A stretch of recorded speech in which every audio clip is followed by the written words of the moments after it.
The Earth is considered a female because she is Mother Earth. Um, but we do live in a Western society where we have the patriarchy. It rules everything. And we are trying to break free from that.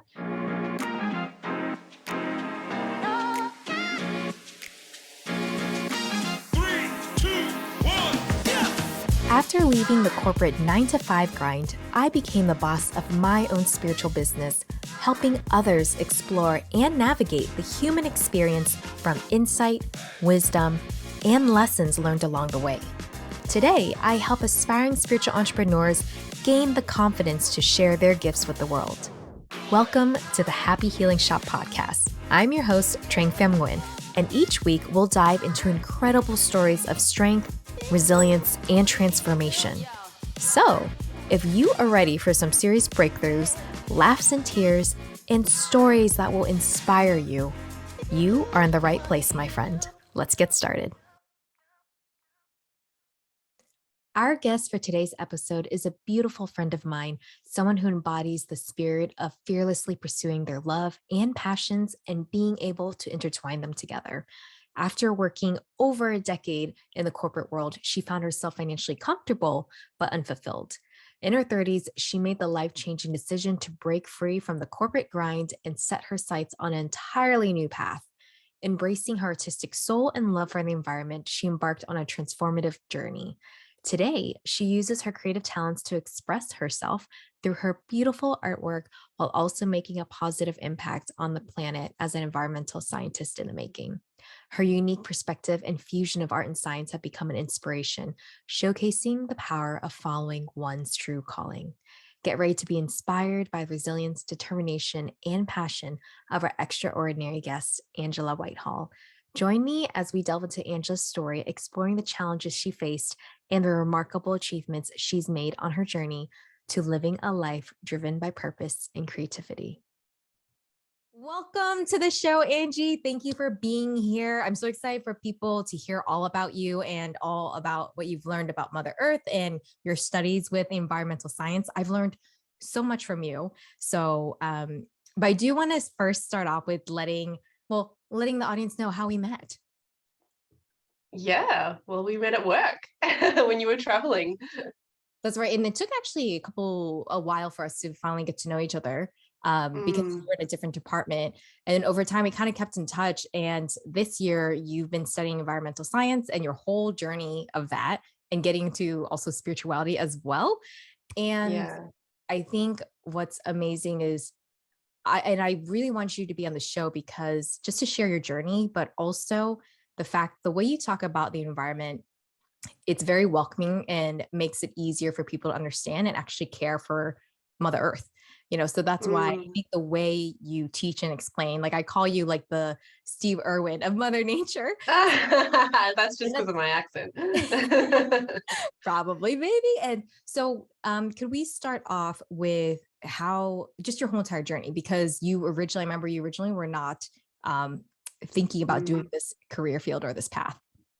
Yeah, so I was thinking about doing environmental science for quite a long time, and one of the pivotal moments for me when I made the decision was you coming to me and saying, I wrote in my diary about 6 years ago that you said you wanted to do environmental science, and I just hadn't. It took me that long to make that move, and I think it was really because I was working in corporate, making a lot of money, and I was really just in a secure place.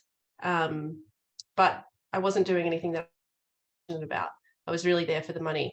It did allow me to travel. I got to see you so many times. Like, I just feel like there was so many benefits, but I wasn't doing what I felt was that I needed to do, and I wasn't doing what I was passionate about. So yeah, I kind of just, at 32, I was 32 years old, and I was like, no, I'm out. I'm not doing the corporate world anymore, and I'm going to do environmental science. And it's been the best decision I've ever made.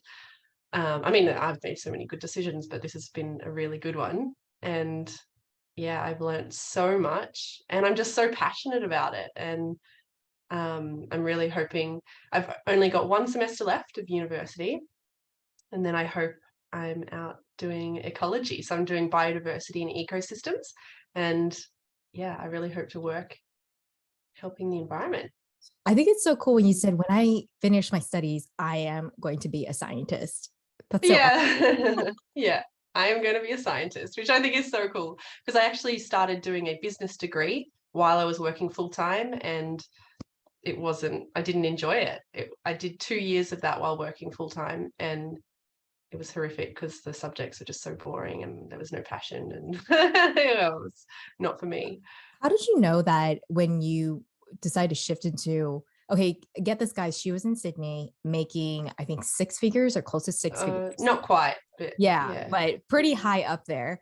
And Mm, and most people wouldn't want to just quit and go to back to school and live with their mm, parents in order to mm, totally shift into a new career. yeah. So Mhm. when you made this shift into going back into environmental, how did you know it was the right move? Was it a feeling, or was it one of those things where you just started and you're like, and you just knew?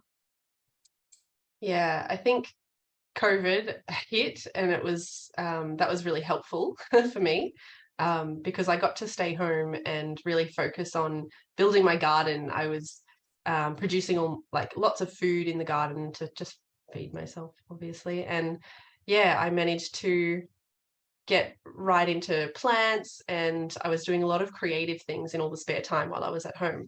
Um, and I just knew that that's what I wanted to be doing. And yeah, that just really helped me make the decision and get out there. And Yeah. guys, when I visited Angie and her parents' place, the front yard right now has fruit trees and grass, but I remember your parents telling me saying they weren't originally, I guess, like farmers or people that like to grow their own Mm, stuff and get yeah. involved with like of reusing things and all that kind of stuff and Mm, composting. And it yeah. was when you decide to say, like, hey, mom, dad, see that patch of all that sand in your front yard? Can I just experiment with it? And then you Yeah. regenerate the whole thing, a land of sand Mm, into now a whole entire garden that's producing all these fruits. And so yeah. I found that to be like awesome because you weren't one of those people that say like, mom, dad, why are you doing this? Blah, blah, blah, which is, I think, what a lot of people Mm, may experience. But it was more of like, yeah. hey, can I just experiment with this? And then I think, Mm, in my opinion, that's how you inspire people because people go like, yeah. I didn't know this was possible that you can regenerate the land like Hmm. this. Yeah. That piece of land had no nutrients in it. Um, it was really just suffering. It needed some love. And yeah, just by experimenting and getting in there, it was really quite simple. It just took a lot of time, a little bit of work. But I'm okay with that. It's quite fun going out and shoveling. And it's one of the things I really like to do is actually just get out and do labor that in the environment that I don't have to think about too much. And it's just really soothing, and it's almost like meditation to me. So yeah, just going and scooping horse poo every other day and taking it out into that area and just spreading it out, and then slowly building it up with other things like composting and creating little worm farms and all of that, and make sure it's getting plenty of good water and adding nutrients here and there, but trying to keep everything on the land. And that is one of the other really important parts. So it's anything that comes onto the land we try and keep here, because the more, so we have horses and we have to feed the horses, but they produce, so we're bringing all of this hay, which is essentially, that's lots of good stuff that could break down coming onto our land. And by keeping everything there, it's going to break down over time on this piece of land that we have. And so it's just a way to keep everything cycling through and making sure that nothing is wasted, everything is used. Yeah, I remember when I was at your place, just seeing, because sometimes people think it might be really hard to live green. And the way your home is all set up and everything, a lot of it is reused. Like even a lot of the trash Mm, wound up not being mhm, going in the trash can for the trash mm, pickup. It wound up just being mm, really recycled on the land. And I remember yeah. thinking, wow, it is not as hard as I thought it Mm, was going to be yeah. as green. But I think once people, when I lived with you for a bit, that's when I learned Mm, how easy it is. And I think once people probably have a little system set up, then yeah. it's actually quite like it's quite easy to do. And I know like Mm, most people aren't going to have horses or like chickens and poop to scoop and stuff like that. But again, yeah. I learned from you just the veggie peels or any of the fruit That's it. peels, or you can just put them in a Yeah, compost bin, and that pretty much you taught me that things that decay and rot are actually good for the soil. And so really, absolutely. Yeah. and so just, and I'm sure you're learning about this in your studies, but are they having things where, let's say people like me that live in urban areas or apartments, ways where we can not have as much waste? Yeah, it's a big movement, and there's actually a few examples in Melbourne, where there's small communities coming, and they are they're making an urban house into essentially a permaculture farm. So they've everything that's within that house is recycled or reused. It all stays within there, and anything that's the same idea, that anything that comes in stays in there if possible. And it's really thinking about things in a different way. And I think, whenever you went to class, I would always ask you, like, hey, can you sum up for me what you learned? Just give me the cliff notes. And because, I don't have to go to school. And I remember, I think it was your native ecology class or another class, but this is the one thing I found really sad, but it made a lot of sense. But it was pretty much about why Mother Earth is treated why the Earth is treated the way it is. Mm. Yeah, so this is a really, I do think it can be a little bit hard to hear for some people, but there is this idea that, so the Earth is considered a female because she is Mother Earth. Um, but we do live in a Western society where we have the patriarchy. It rules everything. And we are trying to break free from that. But through the patriarchy, and essentially what is generally with Western culture is the Christian culture, or the Catholic culture, is like, when it comes to the Bible, it says man has dominion over all. And through that, it's been abused by some, not all, obviously, to say that man has dominion over all animals and plants and everything, and that they can have control of that. And so there's a patriarchy idea that's allowing people feeling like they are able to exploit the land because it's a wild, untamed being or female that needs to be contained and can be exploited like women are. So I remember you saying there, and is this, correct me if I'm wrong, is it more of indigenous people or certain Mm. cultures in the past where they believe that nothing is above anything else? So man, rock, ant, animal, they are all equal, they are all sentient. Yeah, definitely. So there's that idea. Actually, I have been listening to this book. It's called Braiding Sweetgrass.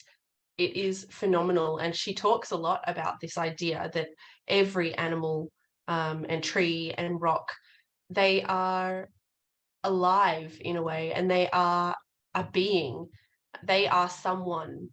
And that, I do feel like it happens a lot in many Indigenous cultures. If you look across all of them, they do have a really ingrained understanding of nature and how important it is to preserve nature, and that they are a part of nature.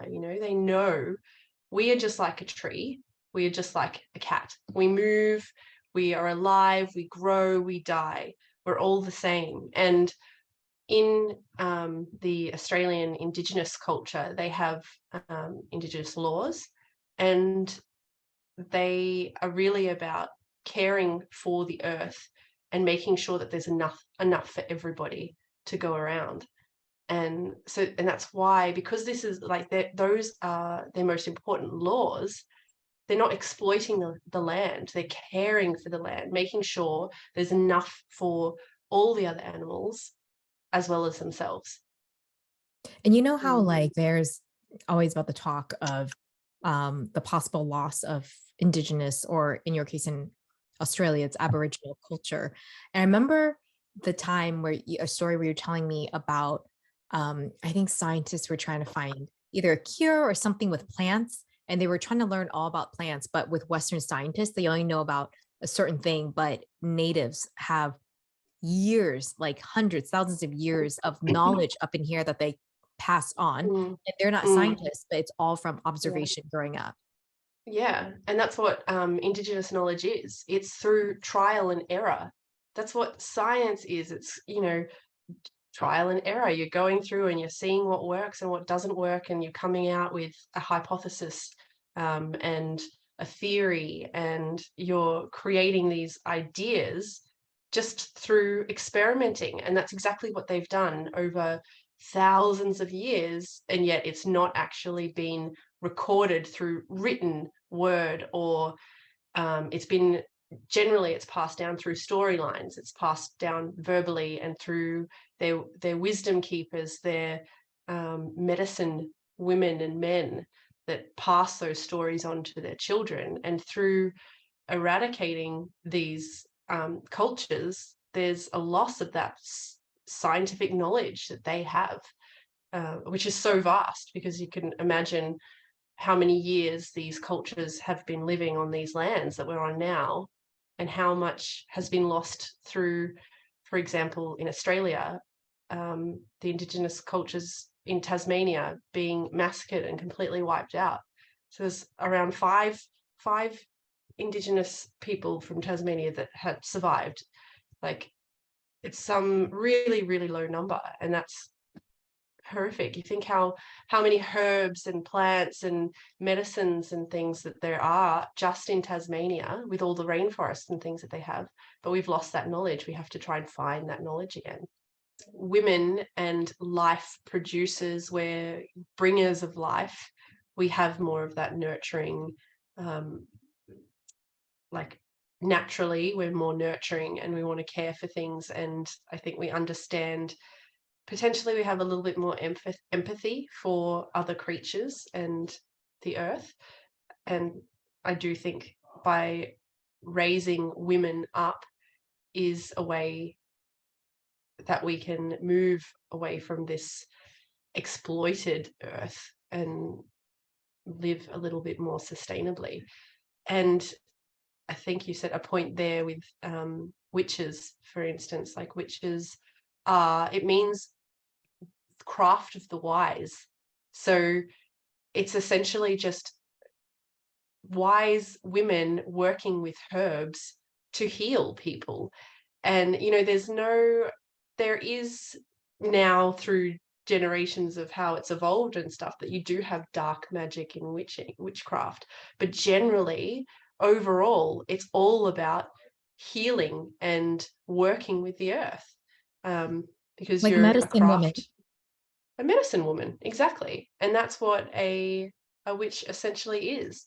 So she's just using the power of the energy that's around her, and the power of the earth and all of the beings around her. Is it saying that if women were more like leaders of the world, there would be a more priority in taking care of the environment, more of nurturing it? Mm, exactly. That's exactly what I'm saying. And that's definitely something that we have learned. Um, I do, I could be wrong, but I believe that one of the sustainable goals for the UN sustainable goals is about uplifting women, just because, like, education, and education especially of women, because by educating women, you're going to have less children, which is also a problem of the world at the moment, is overpopulation, because we're having to exploit so much to make sure we've got enough food to feed all of these people in the world. But when you have women that are highly educated, they tend to choose to have less children and children later, and that can really help with, I guess, Population control? yeah, population control, essentially, which is, like, I'm not sure how I feel about that, but I do believe in uplifting women and educating them. So, can we as a world be environment care or put priority as environmental, put the environment as a priority and try to make things more sustainable, but also have the economy running okay? Mm. This is one of the biggest challenges with sustainability. So with sustainability, you have three pillars. So you have the social pillar, the environmental pillar, and the economic pillar. They all have to be balanced to have sustainability, because so you can make new laws that cuts out the ability to cut down trees.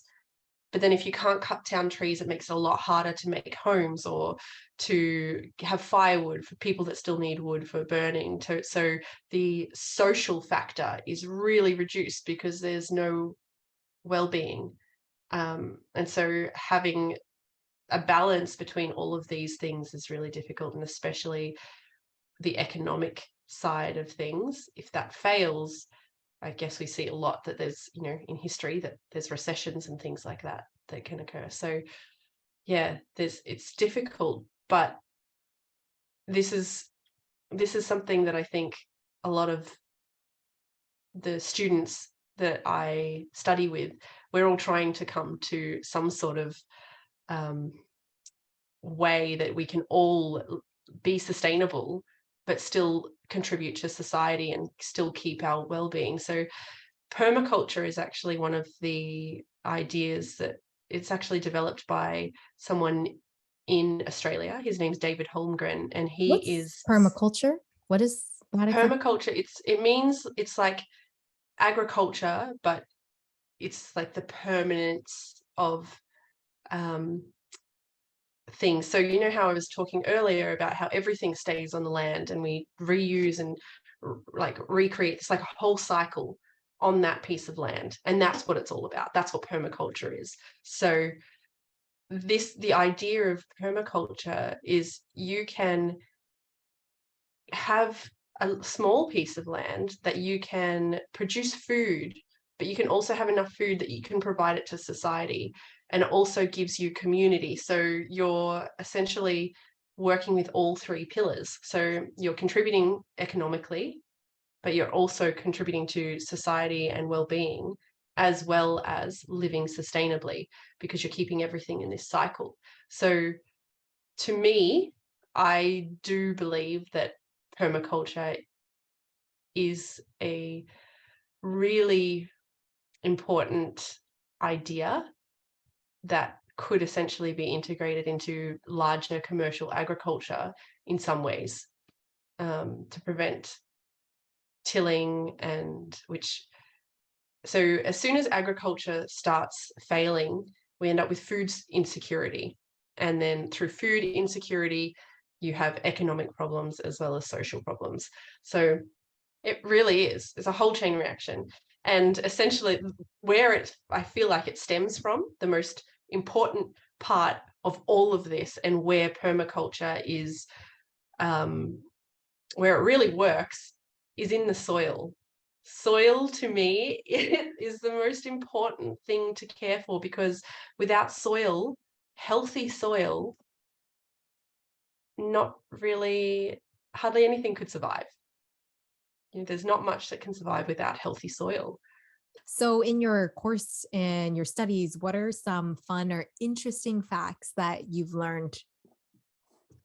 So something that I found really interesting is, so there's a lot of women that take prescription contraception, and that contraception has like that So affects like, our so estrogen. like birth control pills. Birth control, sorry, yeah, birth control. And then the chemicals that are released from our body when we take the birth control goes into the toilet, and then it goes out into its runoff. It essentially is runoff at some point. It either goes through a treatment plant, but it actually can't be fully treated. So it's still in the water in some ways. But generally, the excess goes into streams or estuaries that are running near these waste treatment plants. And that runoff, because of the chemicals in the contraception that's still there and being put into the estuaries, is turning male fish into female fish. So they're developing, they grow as female fish, and even their body parts change as they grow because of the chemicals that's in the water. And I found that really amazing and horrific as well. But that's through that happening, it's changing the populations of those fish that are in the area, because obviously you'll have a lot less males, more females, and they're not growing properly, so they're growing with mutations, and so they're essentially dying. So it's actually, I found that really interesting, and a bit Wow. confronting, but yeah, it's amazing. Like, I had never thought about the medicines that I take that aren't natural and how they may eventually run off into some other system and affect nature in that way. It's kind of like once it's down the toilet, you forget about it, or once it's in my body, I've taken it and I forget about it. Yeah, but that's not actually the case. It doesn't just disappear in our body. Has to go somewhere. Um, yeah, and another interesting fact is that phytoplankton is actually one of the biggest producers of oxygen on the planet. So there is obviously, like, the Amazon forest produces so much oxygen. It's such an important ecosystem that we do need to keep alive and healthy. But phytoplankton in the ocean actually are so important. Is it number one, or like our number one oxygen provider, or is it the rainforest? My understanding is that it is actually the phytoplankton, that they produce more oxygen on the planet than the rainforests. So, and they need to survive in certain temperatures in the water, and through global warming and the increase of the water temperatures, those small increases, they might not seem like a lot, but that small increase could really affect the phytoplankton. And it has a lot to do with the salinity of the water and how that changes, and how they can survive in that type of water as well. And it's also changing. Another interesting thing with just the changes in temperature, it's changing the currents throughout the world. We have these massive currents that go through the whole planet around all the continents.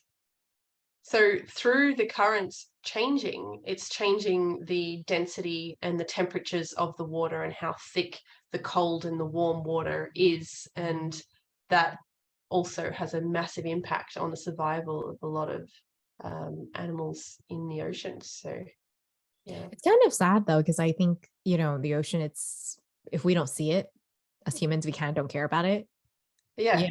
It's not Yeah. the Out of damage. sight, out of mind. Yeah. Exactly. And so are you saying that phytoplankton is such an underrated, I guess you call them organisms that actually provide so much oxygen to us? And you know how they say, oh, the world is increasing 1 to 2 temperatures a year, like per year, but that's because they're so tiny and fragile. That's enough to kill them. Yeah. They could die. And that is going to be catastrophic for us and everything else on the planet. Wow. So, Didn't realize that the yeah. earth was that it's like, it seems like for the environment, everything's a chain reaction. Like things aren't just isolated in one area and you're like, Mm, well, it's mm, okay. We can live in our own bubble and be all right with it. Wow. yeah. Yeah, I know. It's pretty scary. So, another interesting fact that I learned and have read a couple of books on since is fire and the use of fire through backburning. So I don't know what you would call it over in the States, but in Australia, we have this system of backburning where there's lots of grassland or overgrown bush. You burn very lightly the undergrowth in forests, and that really helps with preventing future fires. So this is something that the Indigenous Australians have done for so long, and so they have this method which is called cool fires. So it's not hot enough that it's going to damage the soil and damage the microorganisms that are living in the soil. Whereas if you have those raging fires that we've had in America and Canada and Greece and Australia, those fires are destroying the soil underneath as well, making it so much harder for regeneration for all of the plants and animals to come back. But through using this cool fire technique that the Australian Indigenous people have been using, it just lightly burns the top, and they have it really controlled. So they'll have people at all different areas along a section where they want to burn, and they just move along all together and just watch the fires. And through doing that, it allows the animals to run away, to get out of the way. They can smell the smoke and they have time to get away from the fires. And it also really helps with controlling those massive fires, because there is less dry undergrowth to catch. So is it Yeah. kind And it of, also go ahead. so it also allows, through burning, the ash is actually really good for the soil, and because it's not too hot, it goes into the soil and it helps new growth as well. And I think there's I don't know if it's scientifically like proven or what, but there's an idea that the Indigenous Australians have been doing this for over 60,000 years. And I believe there's a book, The Climate Cure, that I've read by Tim Flannery, and he talks about how long the Indigenous Australians have been doing this burning, that it's actually changed how the Australian flora has changed. So some flora here actually requires fire for the seeds to burst, so the new seeds can be sent out into the world, and they land in the ash and they stay under the ash, and the ash helps them grow when the rain comes down, and they'll pop up and grow. Wow. So what you're saying is to prevent forest fires that happen in LA over here and happen in Australia. So to prevent those, we should be doing what the Indigenous people have been doing, which is have these baby fires that are controlled. So it's kind of like if instead of this is like such a weird thought that came in my head, but it's like lighting a really small fire to like burn off the little peach fuzz on my face, or like the little hairs of my face, but not but not catch on fire where my whole face is having 3rd-degree burns. For sure. Yeah, exactly. That's a great analogy. Yeah. And it does, because it's supportive of the land, actually. And this is something that they've always known, is that the ash that comes from that is really supportive and helps the new growth come through. So I believe, from what I've learned, I do believe that it is actually a really, really amazing way that we could stop these fires from happening. So why don't we use the knowledge from these Indigenous people? And I don't, so why don't we do that? Yeah, because of fear. So in Australia, I know that when they came over, when Australia was colonized, the idea of burning was, they didn't understand it, because they came mostly from England, and that wasn't required over there. They have such a different ecosystem, different lifestyle, such a different ecosystem over there. And so they had a fear of burning, and that fear has remained until now, so over 200 years, and that fear is still ingrained in most people, the fear of fire, that we shouldn't do it because it might catch and make fires everywhere, make it worse. But by doing these small, cool fires, I think you're actually mitigating it. And there are a few communities that are starting to do that more, which I think is great. And they're actually employing Indigenous Australians to do the work, because they have that knowledge from their elders. They know what they're being taught from their elders. And I think it's bringing a lot of their culture back through doing that. So that's the 3 pillars that we were talking about before, that social well-being.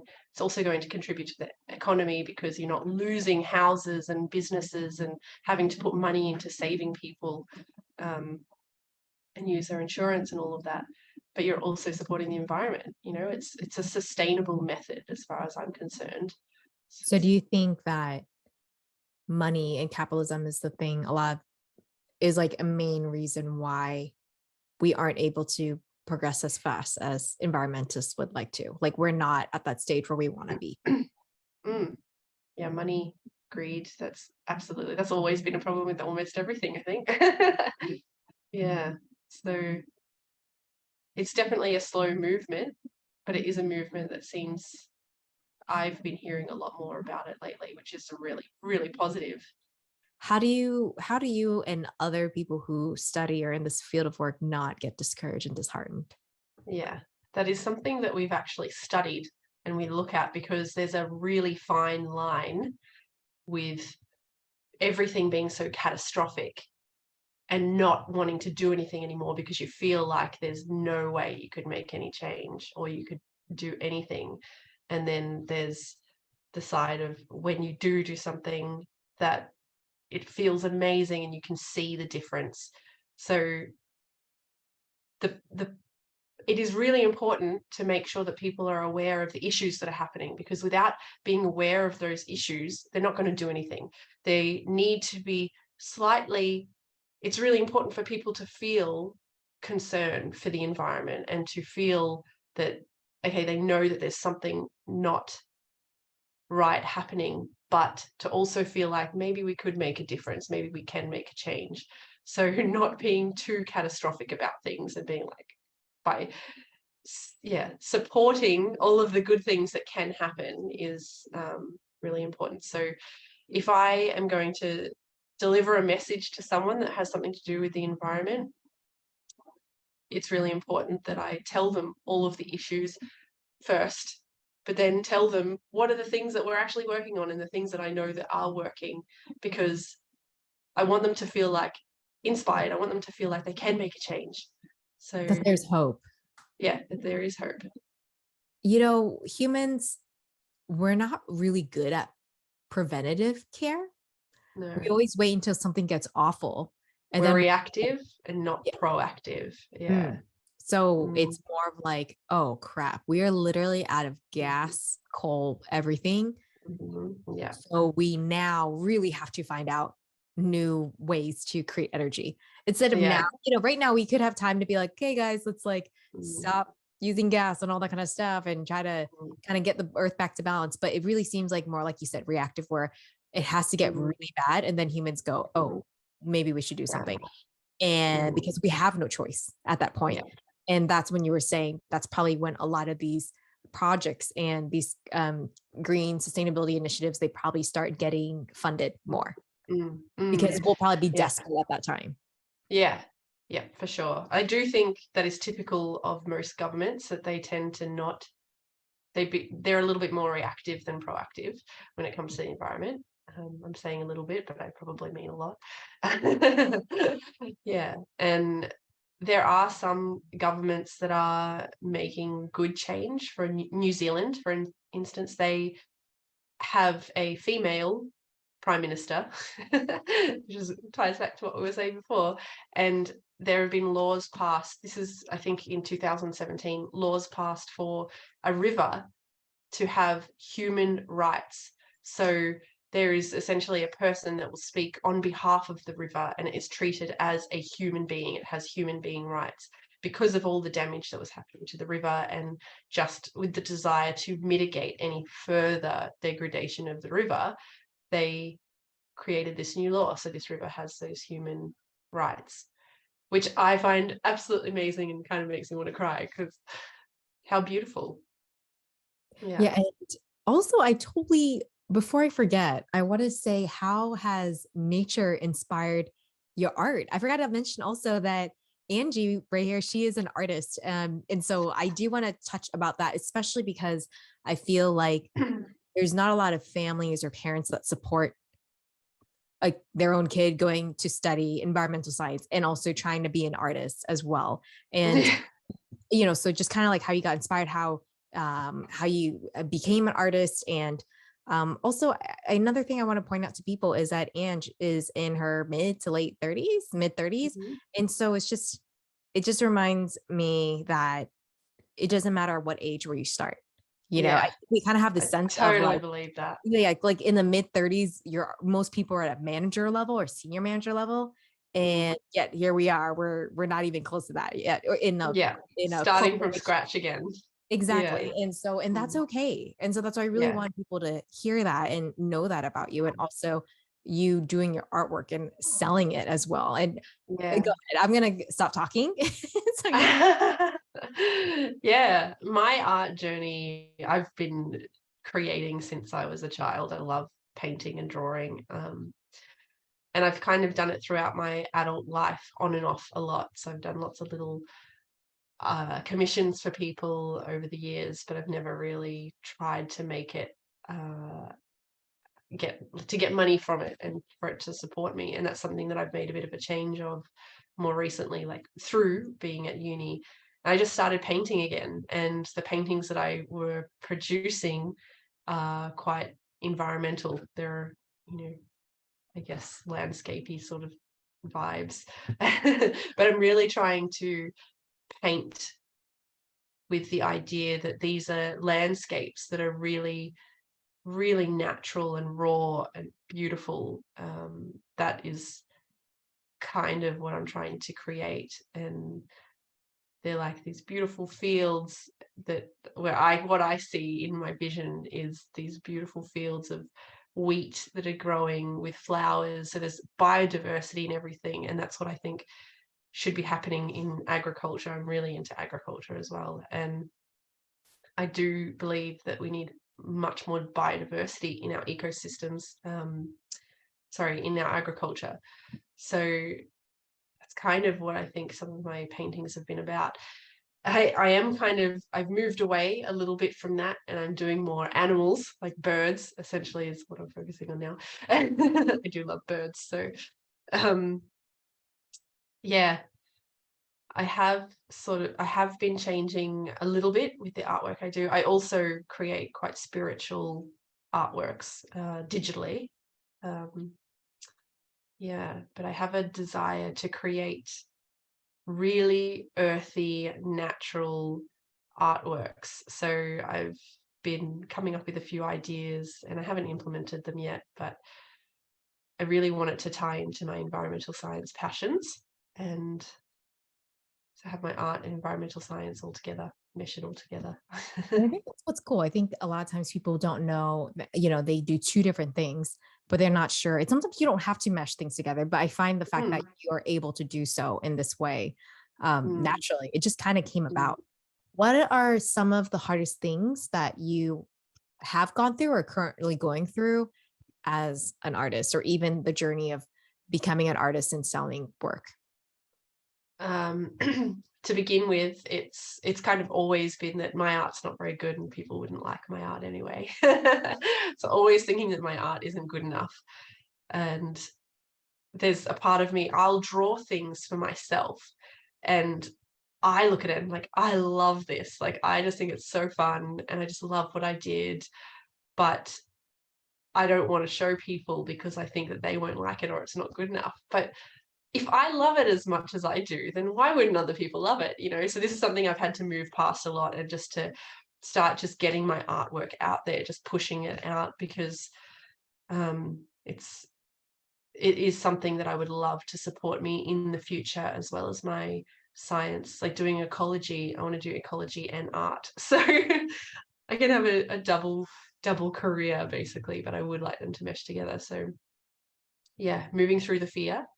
And one of the things that really prompted me to start actually putting my art on like Instagram, just promoting it, was I got a puppy, as you can see in the background. And my desire, I have a dream to be able to work from anywhere and support myself through my own creations so that he can be by my side all the time. And I knew that if I could do art and have it support me in some ways, that I can always do that. And because with my history of working in corporate, you can't have your dogs with you all the time. So, Yeah. yeah, that was definitely um, one of the Biggest things that really, motivations. yeah, it's like he's my baby. That's where you actually came in a lot as well, with helping me kind of just be like, don't worry about what people are thinking, just post the stuff that you've got to post, because the people that really want to see your artwork and that will like it will follow you and they will buy it and they will love it. That's why I try to Yeah. keep like telling people that are trying to start their own Mm, business and whatnot is, yeah. especially because I told you in the beginning, no one knows who you Mm, are. So at this point, yeah. you want to post just to keep Yeah. moving forward. Like you post, Yeah. think about it, and keep moving forward, which is much harder Mm, to do. hmm. Easier said than done. Yeah. So, but yeah, I'm glad that that was you resonate with that. What advice do you have for someone that has quite a few passions, or they're going through kind of like you, where they're much older, that they are behind in life, uh, Mm, or they're just a bit lost? yeah. I would say that F whatever culture is telling you that you need to do, and just try and figure out what it is that you really love and do that. I know this is so basic and it's probably what you hear all the time, but it doesn't really, it's, it has been one of the best things that I have done is to really hone in on what are the things that I love to do and try and make them a part of my life and try and make them my main source of income, my, you know, where all of my knowledge and education is going. It's all going towards these passions that I have. And that is so much more fulfilling. It doesn't matter whatever else is happening. If I can do these two things that I love to do, then I'm okay. And it doesn't matter what my age is, that is completely irrelevant to the piece of art that I create.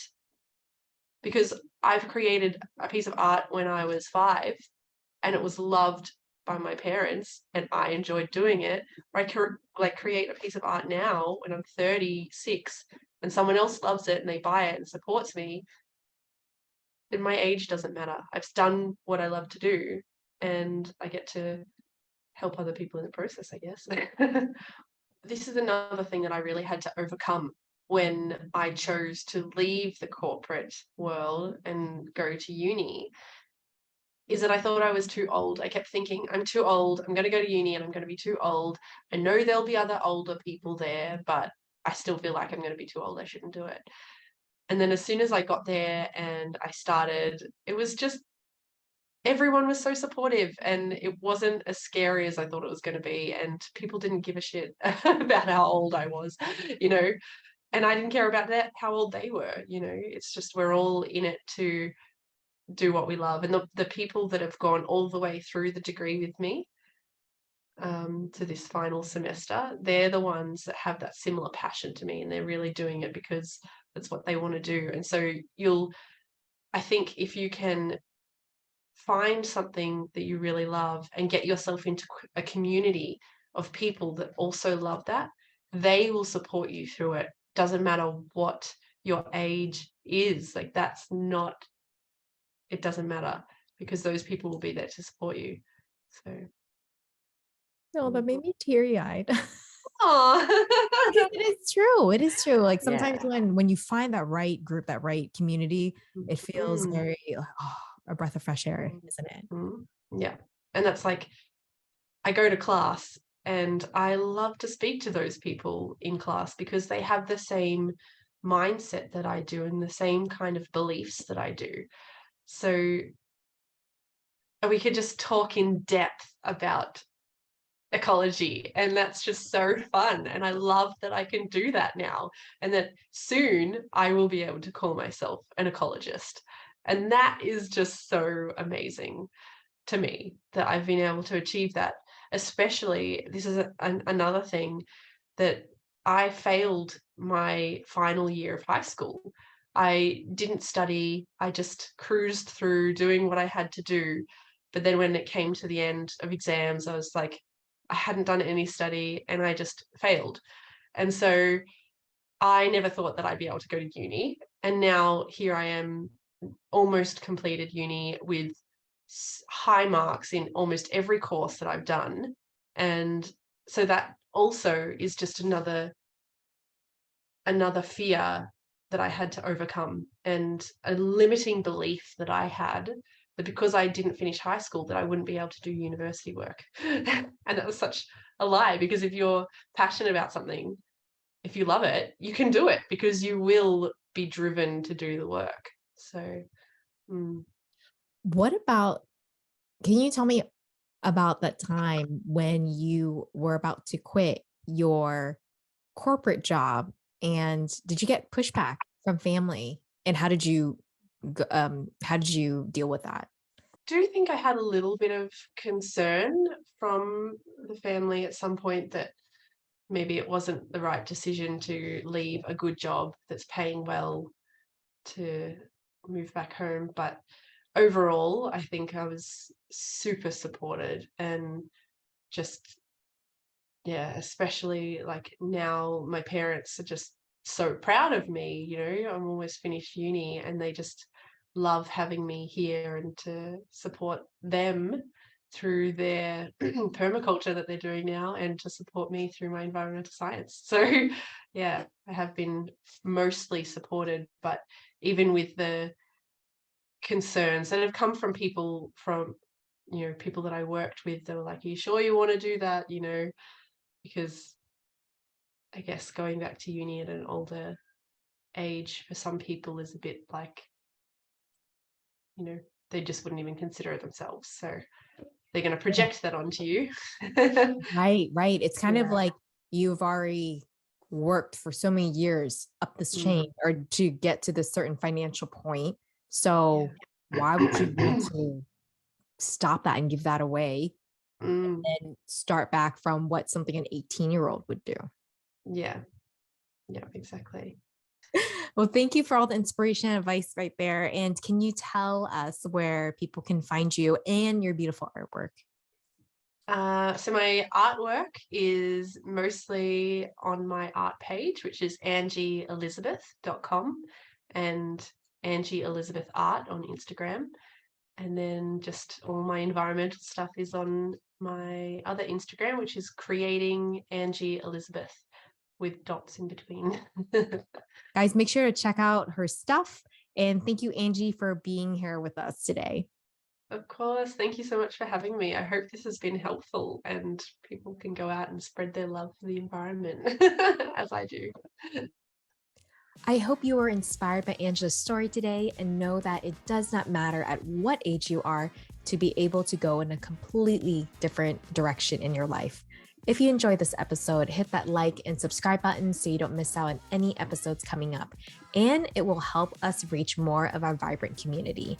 And remember, the magic continues over at thehappyhealingshop.com, where we keep the conversations going strong and you'll find tons of free resources to help you and support you on your spiritual journey, including blog posts, guides, video series, and more. And until we meet again, my friend, always remember to shine your light brightly and to share your story, because you'll never know who it can help or inspire to create a change in their own world. Thank you so much for being here, and I'll see you next time.